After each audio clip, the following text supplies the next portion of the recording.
In this video, we'll take a look at some introductory Prolog examples to see what it is that Prolog can do. In subsequent videos, we'll go deeper into understanding the how of Prolog does what it does, but for now let's focus on just getting familiar with the Prolog development process itself.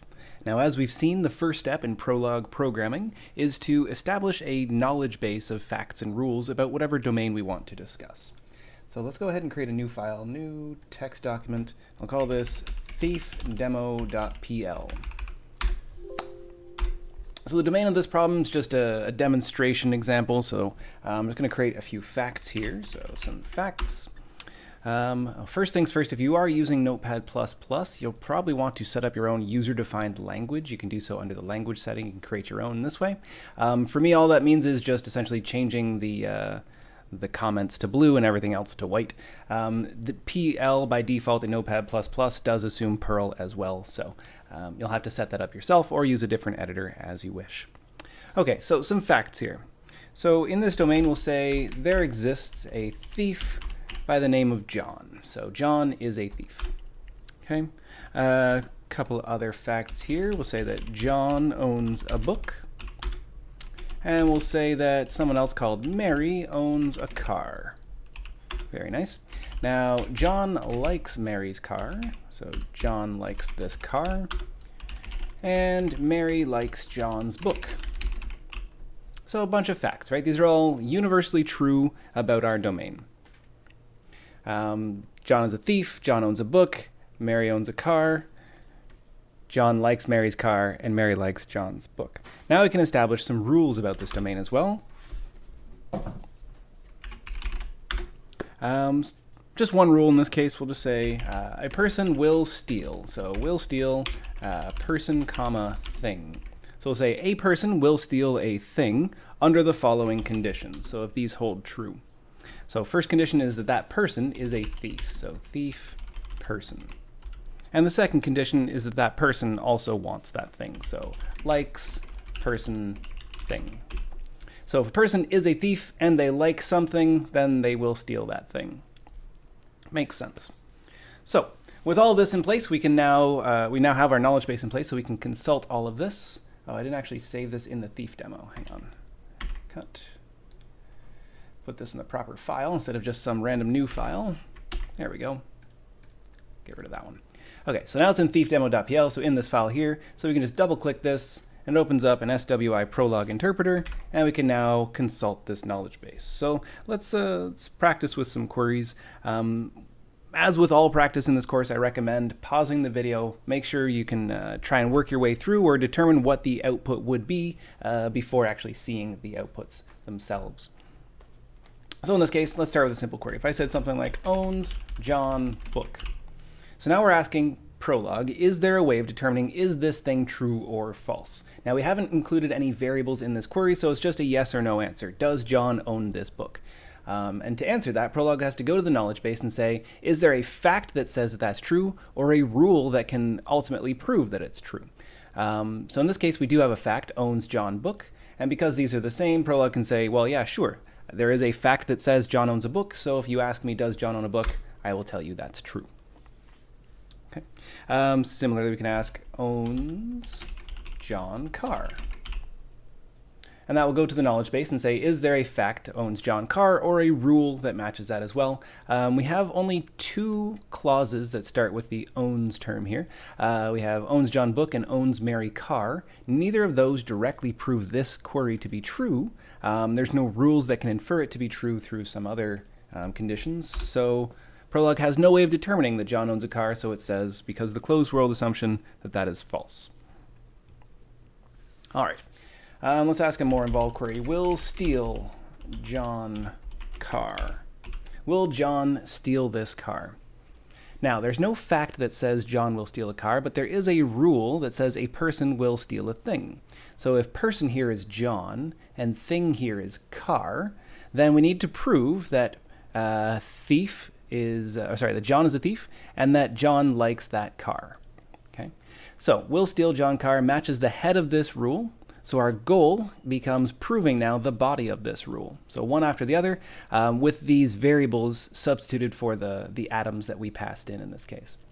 Again, we'll discuss how all the nuancy details of that variable substitution, all that works in subsequent videos.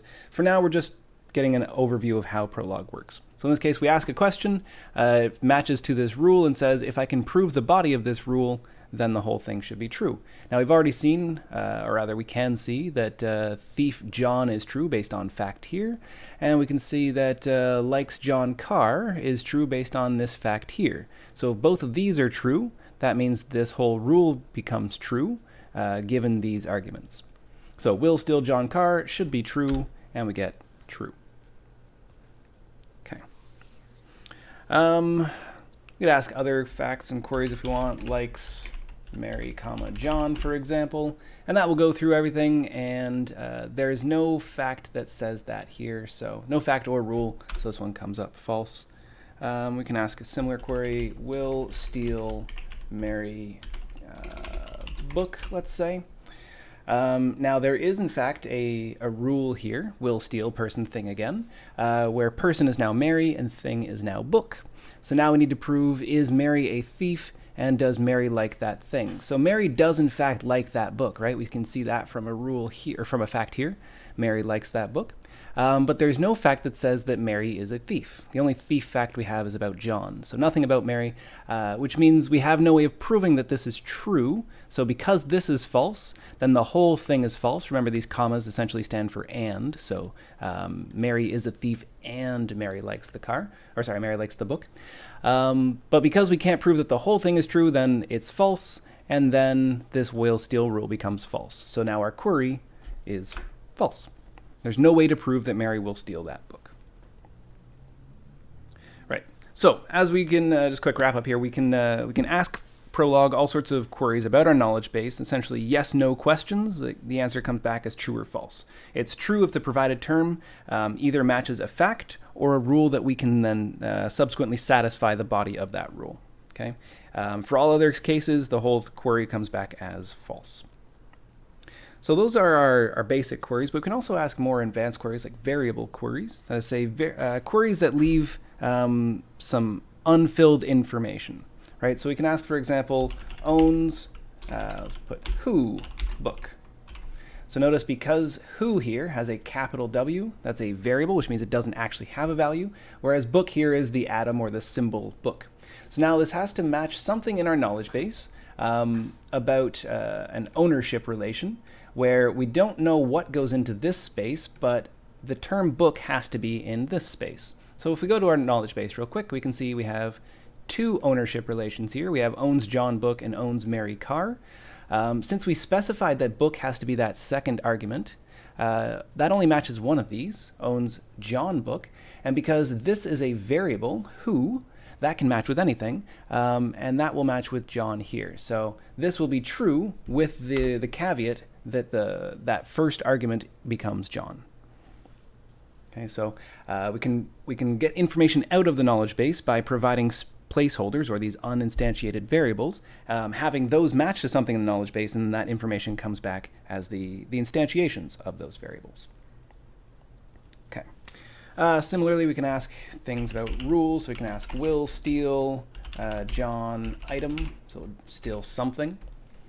And that's true if that item is a car. And again, that works by saying, okay, this matches the head of our rule, where person is John and thing is this unbound variable item. So we have an unbound variable here.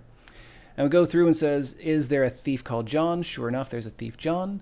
And is there a likes relationship between John and something, anything at all, because this is an unbound variable under this space here. So if that's the case, we go to the knowledge base and say, is there something that John likes? And sure enough, John likes the car. So if we fill car in here, then the whole thing can become true. So this query is true under the condition that this variable has this value. Okay. Let's do one other here. Let's just do a very generic one. Likes x comma y. Oops, uppercase y. So two variables here, x and y. Neither one has value. So this is asking from our knowledge base, who likes what?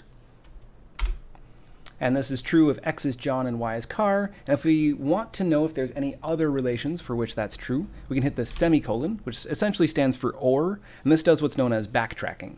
So it says it found this answer. It's true if John likes this car, but is there any other answers or any other situations for which this could be true? And it's also true if we consider this relation here. If X is Mary and Y is book, then this also becomes true for our statement or for our query. Okay. So we can ask very pointed questions, yes/no queries. We can also ask variable queries where we leave information unfilled to be filled by the knowledge base itself. Again, the how Prolog determines all of that we'll talk about in subsequent videos, but let's continue on now and just modify this knowledge base a little bit. So I'm going to go to the knowledge base here, and I'm just going to add in, I think, one more fact. Let's say likes John Mary. So John likes Mary. Now, we've edited our code here, so always be sure to save your code after editing. It's very easy to forget if you have both windows open. And then come back to your Prolog window here, and we can reconsult this knowledge base. Now there's a few different ways we can do it. We could close the window and reopen it just by double-clicking on the file link, and that will reconsult by default. But if we already have it open, it's no sense doing all that. A really short, really convenient shortcut for doing this is the following syntax. So square bracket, then the name of the file. So in this case, it was thief demo. So we'll say thief_demo.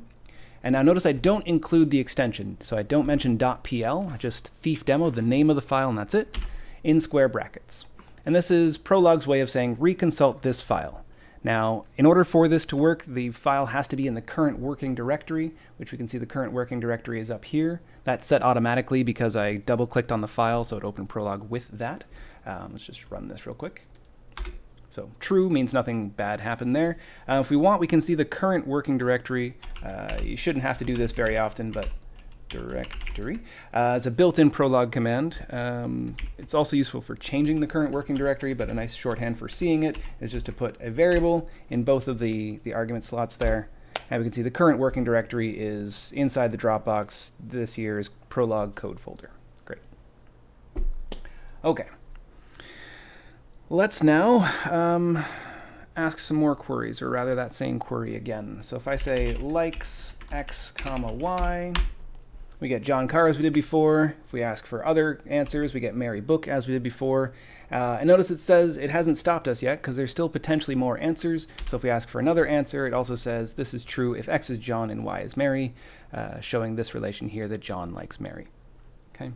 Interestingly, we can also ask now, will steal John, Mary, and that comes back true because he's a thief and he likes her, so he'll do what he needs to. Okay, so that's it for this example.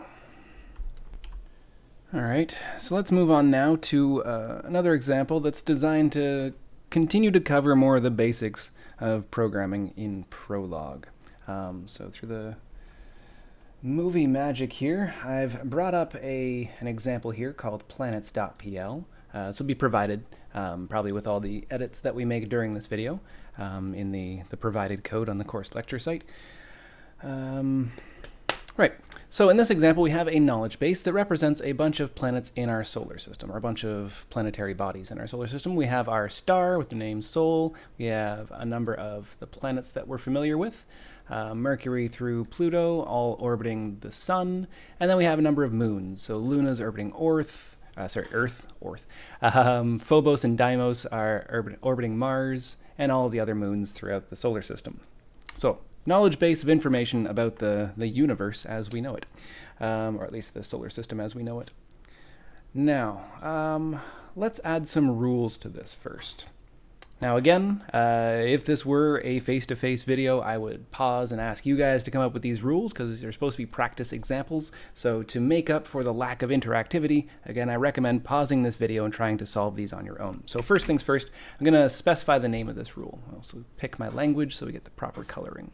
Prolog. Okay. So the first rule we're going to create is an isSatellite rule. So isSatellite /1. Now /1 here specifies the arity of the rule, so isSatellite should accept exactly one argument. Okay, and now this should be true if the argument orbits anything. Okay, So we want to come up with a rule that says, is this thing orbiting anything? So I could ask, is Mercury a satellite? And that should be true because it's orbiting the sun. On the other hand, I could ask, is the sun a satellite? And as far as our knowledge base knows, that should be false because it's not specified to be orbiting anything. Now, it might be orbiting some black hole, but our knowledge base doesn't know that. Okay, so pause it, see if you can't figure out the name of this, or the structure of this rule. And welcome back. Let's see if we can't solve it together. So if the name of the rule is satellite, we should be using that. So that's what's known as the functor is satellite. And now /1, as I said, specifies that this is an arity1 function, or functor. So inside the brackets, we should have exactly one atom. In this case, I'm going to use a variable so we can pass in whatever we want. So is satellite S. And now we want to say that this rule will be true if the thing S is orbiting something. So to say that, we can just simply say that there's a fact in our knowledge base that says orbits S something. Doesn't really matter what it's orbiting at all. Now this underscore character, I believe I mentioned in a previous video, but to describe it now, this is known as the anonymous variable. It tells Prolog that I don't care about the value of this variable. It has to be there because orbits is an arity2 predicate, so it says that this is true if this is orbiting that. But for our is satellite rule, we're essentially simplifying that down to say, is this orbiting anything? So if we don't care what this is, we don't need the answer to it. Now, if we do care what that is, if we want that to be reported in our final queries, then we'll have to pass that in. But at that point, we may as well just use the orbits rule, or the orbits fact. So this rule here is saying, is there a fact that has S in the first slot, and then doesn't matter what's in that second slot? All right, so let's test this out. Let's save. Let's reconsult or primarily consult our knowledge base and test this out. So if we want to know, for example, is the Earth a satellite? We could say something like, is satellite, pass in the atom Earth, and that would be our entire query. And that comes back true because is satellite comes down here and says, if S is Earth, then is S orbiting anything? So orbits Earth something. That will go down through our knowledge base, and we'll see here there's an orbits Earth Sol. We don't care that it's orbiting Sol, it's orbiting something. So that makes it true, which means the rule is true, which means our query comes back true. Okay. How about is our sun a satellite? So is satellite Sol? And that comes back false. So is satellite Sol? So again, checks this rule and says does orbits. So can we find a fact or rule that matches this structure where we have orbits as our functor, we have Sol as our first argument, and then the second argument can be whatever. But if you quickly skim down this list, you'll see that Sol never appears in any of the orbits, so our knowledge base doesn't know that it's orbiting anything, so it comes back as false. All right, let's create another rule. Let's do this here. There we go. Is planet /1. So again, an arity1 predicate to determine is something a planet. And this is true if the argument orbits a star. Okay, so planets are things that are orbiting the star. In this case, there's only one star in our knowledge base, but this should be written in a nice general pattern. So again, pause, see if you can solve it, and welcome back. So what we want to do here is determine is something a planet. So we'll say our rule will be is planet, and then we'll just use the variable p here for whatever we want to determine. Okay, and now the body of this rule is determining is p specifically orbiting a star. So not just that it's orbiting something, but also that that something that it's orbiting is a star. So the first step is similar as before. We say orbits p something, but now we do care what that something is because we have to ask another question about that something. We have to subsequently say, is that something a star? So I'm going to call that S, S for star, I guess. And then what we ask next is S a star? Right? We have a fact here of this structure that says that whatever is in the argument for this relationship is a star. So let me back up. So the way this works is through all the bindings of variables, we'll say is planet and we'll pass in some argument. So I'll say something like I'll have to reconsult, but is planet Earth, let's say. Okay, so that means I'm passing in an atom for this variable. So P becomes Earth, and now we go through the body of this rule with orbits Earth something. So if P is Earth, we'll have to find a fact in here that matches that. So Earth here matches Earth here, so that works. Also orbits matches orbits. And because we have an unbound variable, right, this is the first time we've seen the variable s, that can match with anything. So in this case, because Earth is here and sol is the second argument, then s will become sol. All right. So now that binding for that variable is the scope of that binding is this entire clause. So similarly to when we bound Earth to P, and that meant that when we asked about P here, it meant Earth. The same thing is true here because unifying, as it's called, with this fact up here means that sol has to unify with s. Now this variable s is instantiated with that atom sol. And that's true for the entire, for the remainder of the clause, so the rest of all of this. So on the next part, when we ask, is s a star, the value of this variable s is bound to the symbol sol, the atom sol. So because that is true, there is a star sol, that makes this true, which means all of the body is true, which means our rule is true, which means ultimately this should return true. Now it's going to be false because that rule doesn't yet exist, so let's delete this, reconsult. So to reconsult, we type in planets and square brackets. Before I run that, make sure that you save it. So that's unsaved at the moment. So save our work, reconsult, no errors. So now we can ask, is planet Earth? And that's true because it orbits some sort of star. All right.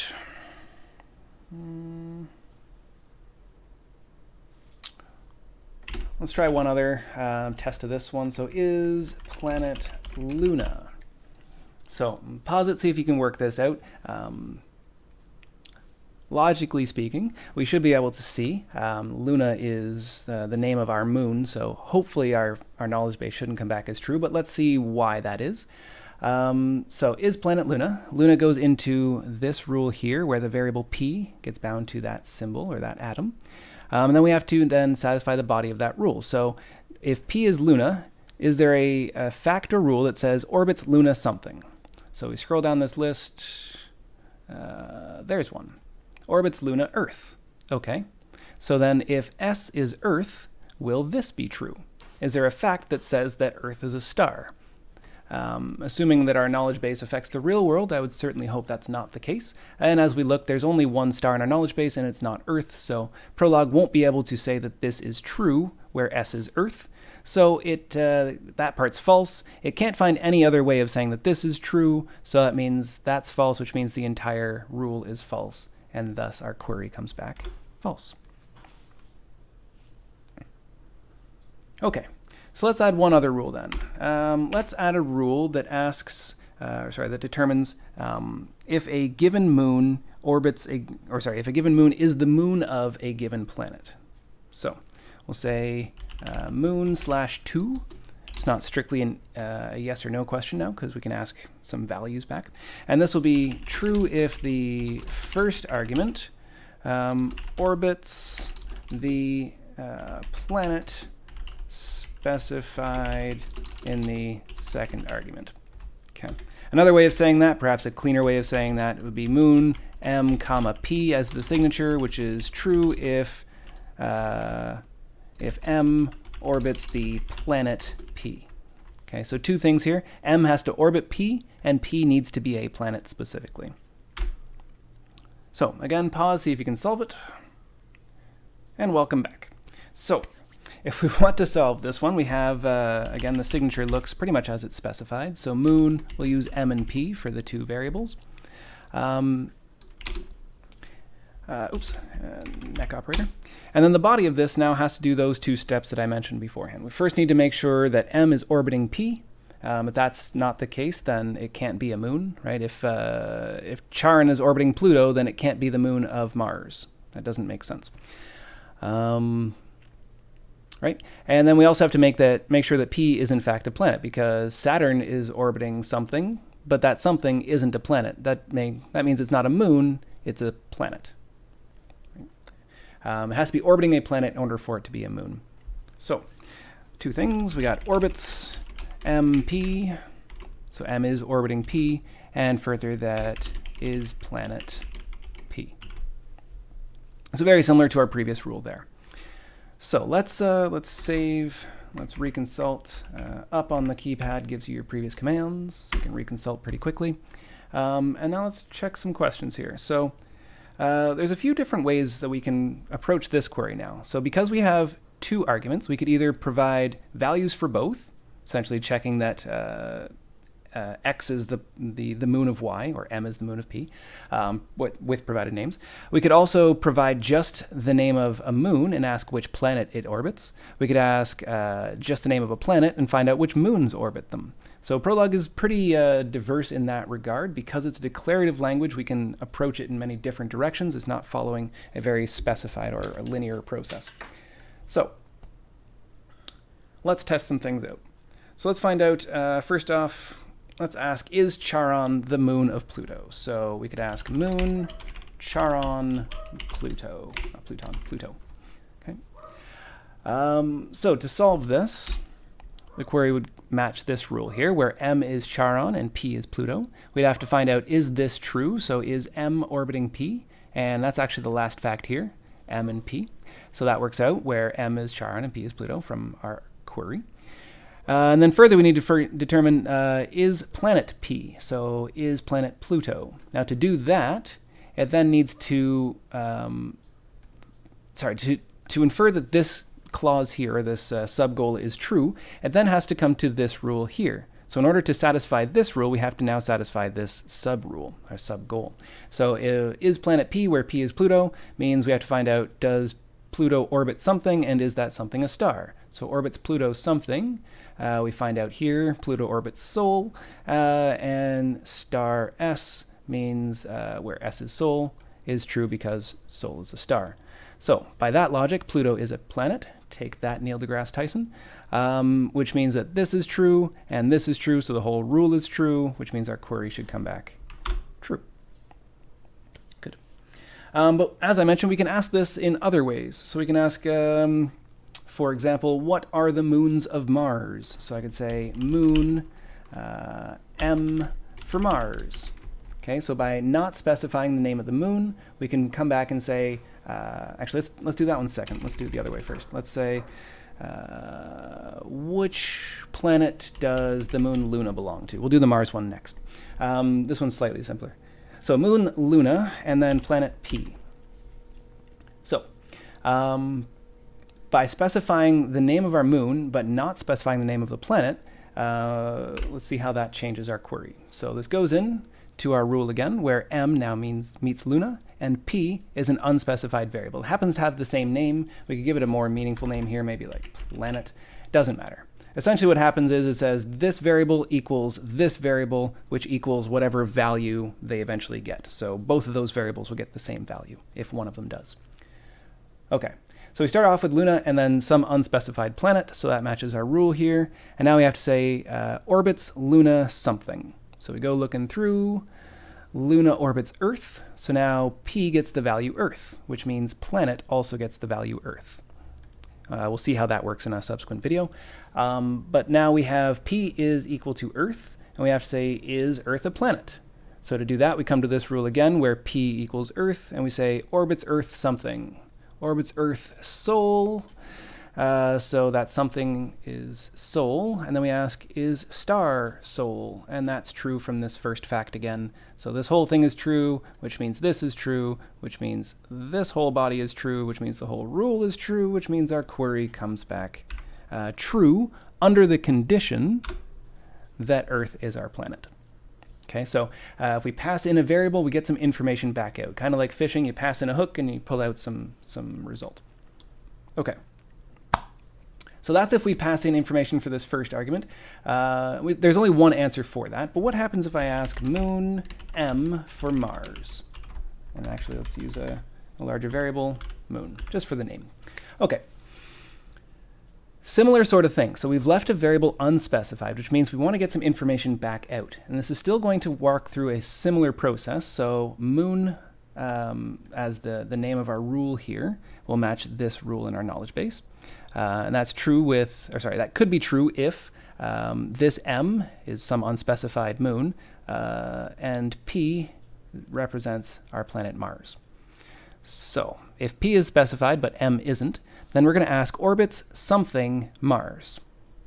And that's true if we go through our knowledge base here, if we can find Mars in the second argument space here. So that's true for Phobos, but it's also true for Deimos. So let's assume Phobos is the first one that Prolog sees. So that means that if P was Mars, from our orbits query here, M now gets the value of the other argument, which was Phobos. So now throughout the rest of this clause, the variable M equals Phobos, including in our clause here, or in the head of our rule, sorry. What that means is if this M equals Phobos, then this moon equals Phobos, because those two variables are set to be the same. So if one of them gets a value, they both do. All right, so then if this is Phobos, now we're asking moon, Phobos, Mars. But we're not done yet, so we have Phobos orbits Mars, and now we have to ensure that Mars is in fact a planet. We've seen how this works. It comes up to this rule, determines is Mars orbiting something. It does in fact orbit Sol, and Sol is a star, as we've seen a few times now. So this is true, Mars is a planet, so that's true, which means all of this is true under the condition that M has a specific value of Phobos. Okay, so we got one answer, but as we saw, there are two potential answers in this knowledge base. And you might notice that the Prolog interpreter here it hasn't given me the new query prompt. I'm not at line 10 now, I'm still at line 9. And the reason for that is Prolog can determine that it made one decision without checking the entire knowledge base. It says, I can prove this to be true by just looking at this first result for orbits. I don't have to look at this second one. So I'm going to give you back this answer, and then ask you, or sort of wait to let you tell me, should I look for more? So if we put a period, a full stop there, that says I'm done, I don't need to see any more. If I put a semicolon on the other hand, that says backtrack, find another answer. So go back, unbind all the work that you did, so unbind moon from Phobos, and see if you can find another binding for that variable that also makes this whole statement true. So it goes back and it undoes this, and it tries to find another one. In that case, it finds the other one here, orbits Deimos Mars, and with that can prove the whole thing to be true again. So we can get multiple different answers that way. So sometimes Prolog will sit there waiting for an answer, sometimes it won't. It's entirely dependent on Prolog's underlying process, which again we'll discuss in future lectures. All right, so we've done that. Yeah, okay. So as a sort of practice query with these rules then, how could we ask something like, is Titan a moon? Right? So if that's the English query, how could we ask a sort of yes or no question about Titan being a moon using this knowledge? So again, pause, see if you can figure it out. And welcome back. So to ask this question in Prolog, obviously we can't just type it in English. We have to come up with a Prolog query that matches that. Now we have a fact that specifically talks about things being a moon, or sorry, a rule that specifically talks about things being a moon. So let's use that. Now in this query we have two arguments, moon and the planet. Now the question that we're trying to ask, is Titan a moon, is sort of irrelevant to the planet that it's orbiting, right? We're not asking, is Titan the moon of Earth, or is Titan the moon of Mars? We're just asking, is it a moon of anything? So information we have is that we're curious, is Titan a moon? So we should pass in Titan as that first argument, but we don't care what value comes back for this P. So because we don't care, we don't need to provide a value. We can just use the don't care variable. And if we run this, we get true. Because we provided information here, it's not going to tell us anything about that. And just to show you the difference between those two, if I put a variable in here, it does the exact same work, but it also tells me the answer. So Titan is the moon of Saturn, so that's true if P is Saturn. But alternatively, if we leave this as a don't care, it just says, yeah, that's true for some value in this spot, but you didn't ask for it, so I'm not going to tell you. Okay, so the don't care variables, they're useful in rules. They're also useful in our queries as necessary. All right, some other English queries. So in English, if I wanted to know what are all of the planets, Well, what I could do is I could ask a very simple query to get a single planet, and then just through backtracking get all of the other answers. And this is the case for on assignments and tests. If I ask you to solve a query that has multiple different answers, generally speaking, asking for you to solve a single answer, and then through backtracking have Prolog be able to distinguish the other answers as well. So to do this, we'd say something like is planet, I guess probably shouldn't be is if it's not true and false. Change that later. So is planet P. So if we leave this as a variable, then that's going to unify with anything that makes this true. So in this case, is planet P comes over here with P being unbound variable, and we go to orbits. So orbits something something. Well, that will match any of these, right? Because if we don't have either value specified, then they all work. So that'll be true for this, it'll be true for that, it'll be true for this, and it will start returning all of those.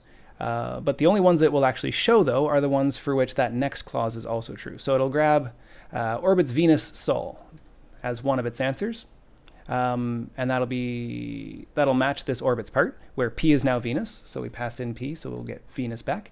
But S is now Sol, so now we have to determine, is Sol a star? It is, so that's great. But this first part, orbits, will also match things like Titan and Saturn. Okay, so P is now Titan and S is now Saturn. So we come over to this next clause and say, is Saturn a star? It's not, so that will be false, and Prolog won't tell us that. So because we have this variable, we're not just asking, is anything a planet? We're saying, what are the planets? For what values is this statement true? So it's true for Mercury, Venus, Earth, Mars, Jupiter, Saturn, Uranus, Neptune, Pluto, and nothing else. So notice on that last step there, there was nothing else after Pluto, but it still gave me the option. And the reason for that is, generally speaking, Prolog will go in order. We'll talk about the order of Prolog later. So at the point that it determined that Pluto was a planet, it hadn't yet considered all of the other options. So before it goes through all of those and tells that they're not true, there's still the option that one might be true, right? It's entirely possible that we didn't do them all in order and we put Saturn down here. So we'd go through all those, we'd say Pluto, and then maybe there's another one. Nope, nope, nope, nope, nope, nope. Okay, there's Saturn, so then it returns true. So it can't tell for sure without checking, so it leaves the option and then says false. So this false isn't saying that there were no planets, it's saying that after we found these 9, then there's no other planets. Okay, so you're likely to see that on assignments and tests as well. You have a bunch of answers to your query, and then it says false. If you got good answers before that false, then that's the correct behavior for Prolog. All right, I've done that one. Okay. One other demonstration example, particularly simple. I just want to show this because it's important for other stuff in the course. If we wanted to ask, is Earth a star? Okay. Well, a real simple way of doing that is to say star Earth. And that should return false, right? And this is based on the closed world assumption. So we can't prove that it's true. We don't have any facts about Earth being a star or any rules that specify what a star is. So because we can't prove it's true, we're going to say that it's false. But another way we could have asked this is to use the not operator. So not star Earth. So the not operator is it's a unary operator. It takes exactly one argument. In this case, whatever this is, and it will flip the answer. So if we can't prove this to be true, then it will return true. If we can prove this to be true, it will return false. So essentially the way that works is if we can prove it to be true, it returns false, and for everything else, it returns true. All right, and that is the end of this example as well. So let's move then to one final example here, which.pl. Set my language to Prolog, and we're good to go. So in this knowledge base, the goal is we want to tell if this person Glenda is a witch. So we know some common things about witches, right? We can say she's a witch if the following rule is satisfied. So person X is a witch if they're female, if they have a wart, and if person X turned person Y into a newt. Okay. And so that we're not gender biased, there's also a rule here for warlock. X is a warlock, basically the same reasons. They're male, they have a wart, and they've turned someone into a newt. Okay, if those have happened, then that person's definitely a witch. And to determine if somebody's turned someone into a newt, we have a rule for that as well. So X turned Y into a newt, if Y was a newt, and Y hasn't gotten any better. All right. So now the mob has come to us with some facts. First fact here is that Glenda is in fact female, and she has got a wart. Okay. There's a male named Steve in the crowd, and it's true that Steve was a newt, but it's also true that Steve got better. So let's consult this file and find out if Glenda is a witch. Okay. So first thing to point out, we're going to see this a few times because this knowledge base is a bit characterized. We're going to get a few warnings here. So the first warning we see is a singleton variable y in lines 2, 3, and a singleton variable x in 5. The reason for that is we're calling turned into newt xy here. So we're providing the symbol y for a variable that we don't actually have a value for, and we never use that value anywhere else in this clause. So a singleton variable, if it ever gets a value, we don't use that variable, that value. So typically speaking, those can be replaced with don't care characters instead, the anonymous variable. But for the sake of keeping this knowledge base as clean and clear as I can, I'm going to leave those singleton variables in. So a similar situation happens in turned into newt. We have x comma y, but we never mention x again, so x is a singleton variable there as well. In most common instances, having a singleton variable is an indication that you should probably reconsider your structure. For this specific example, we'll just roll with it. Okay, so with those warnings in place, we now need to determine, is Glenda a witch? So we can ask, which Glenda? Do I want to trace that one yet? Not yet. Okay. So that comes back as false. Now, one way we could find out why that's false is we could walk through it manually, somewhat similar to what we've done with the previous examples. But I want to show you another way to do this as well. So the first step here is to type in trace. And this turns on Prolog's tracing behavior. You can see that this now says trace next to all of our queries. What this does is every time we ask it a query, it's going to tell us its reasoning behind its answers. So let's ask this thing again. So we got which Glenda again. And now, step by step, it's going to walk through all of these. So there's a few different steps you can have. I think if you just type any random thing, H for help, there we go. There's the different commands you can use. Most of these aren't terribly useful. We're going to be using creep and leap mostly. Where are those? There's creep. So C, return, or space will all give you creep, which essentially just means go one step forward.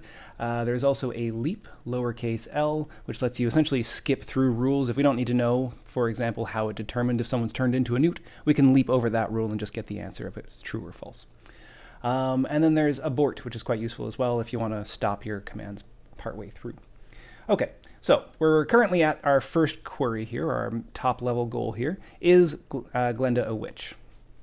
So let's creep in, and now we can see that matched this function here, so it's calling this, and to determine if that's true, it has to go through and satisfy all the clauses in the body. So the first one is Glenda female?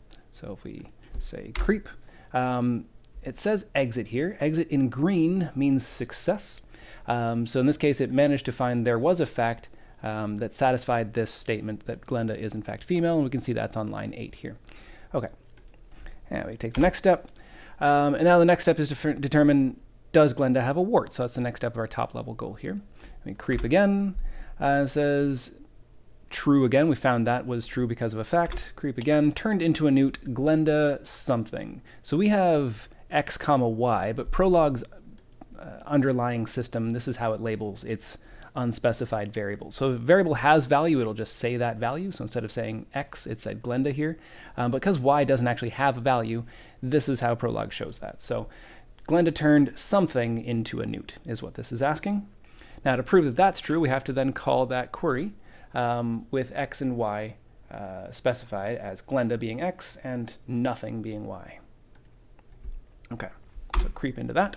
Now, the body of turned into a newt has two subgoals, was newt and not got better. So was someone a newt? So we can go through and find that that's true here. Steve was a newt. So let's creep again. Was newt, Steve is true. Okay. So now this variable y now has a value. Notice it's no longer was newt some variable, it's was newt specifically with the atom Steve. All right, creep again. The next step is not got better, but there's two stages to that. There's the got better part, and then flipping it with the not. So the first step is determine, did Steve get better? There is a fact for that. So on line 13, we can see that's true. So creeping, we can see that worked out. So exit success here. So got better, Steve is true. And then if we not that, so not all of that, we get false. So fail here means it couldn't prove something was true. So it failed to prove that this clause was true because he did in fact get better. So negative of that is that he didn't get better. Or sorry, he did get better, but we wanted him not to in order to determine that Glenda was a witch. We can't prove that because this whole thing comes back false, which means our whole rule comes back false. So we can creep, that fails, so turned into a newt fails, so which Glenda being a witch also fails. So then the whole thing fails back to false. Okay, now it's a very good idea to turn off the tracing when you're not using that. To do that, you type in no debug, and that gets rid of all of Prolog's things there. That should be in the notes, but make sure you remember those two commands because they're quite useful. Trace, no debug. All right, well, there are other ways of telling whether she is a witch.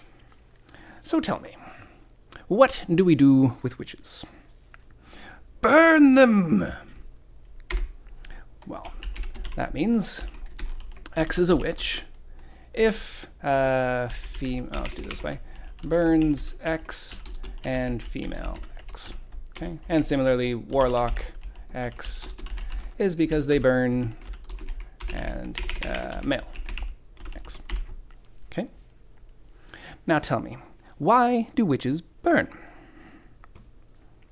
Because they're made of wood? Exactly. So burns X means that X is wooden. Now how can we tell if she is made of wood? Build a bridge out of her. Now tell me, does wood sink in water? No, it floats. Throw her into the pond. All right, so if X is wooden, that means that X floats. Okay? But let's not throw her into the pond just yet. Now tell me, what else floats in water?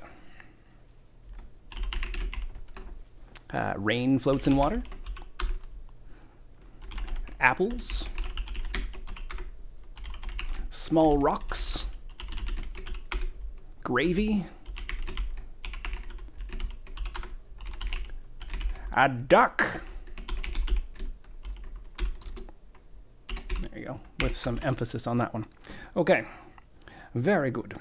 Now, as we all know, anything floats if it has the same weight as something else that floats. So another way of saying this is floats X is true if same weight X, Y, and floats Y. Okay, so we know that X floats if it's the same weight as something else that floats. So, logically, if she weighs the same as a duck, then she's made of wood, and therefore a witch. Now, we shall use my largest scales. So, through some very careful measurement, we find that, in fact, same weight, Glenda, and a duck. So, with all of this, let's query to find out, is Glenda a witch? So we reconsult our knowledge base. It's very important you turn off the trace before reconsulting the knowledge base because it'll go through everything that it's doing in that consulting phase. It'll spam everything up. So make sure that's off. And then we will consult. This is called witch.pl. Make sure we saved everything. And there we go. Okay, so we got a few warnings, no actual errors here, but there's similar warnings to what we had before. So these three are all from the initial parts here where we had singleton variables, y and x. But these errors here are because Prolog likes things being together. So use of discontiguous witch and discontiguous warlock is because we specified witch and warlock up here. Whoops, witch and warlock up here on lines 2 and 3, then a bunch of other things, and then down on lines 15 and 16, we specified new rules for witch and warlock. So it's Prolog saying that you probably didn't mean to do that. You probably wanted all your rules about one thing, all your predicate together. In this case, I specifically did it on purpose, but it's another good warning to double check. If you do get that warning, make sure you intended to have your rules separate, and usually keep them together for clarity. Okay, but we got no errors, so let's consult this knowledge base, which Glenda, and we get true, which is great. Let's test it out. So let's go to trace. Oops, sorry, not a function, just trace.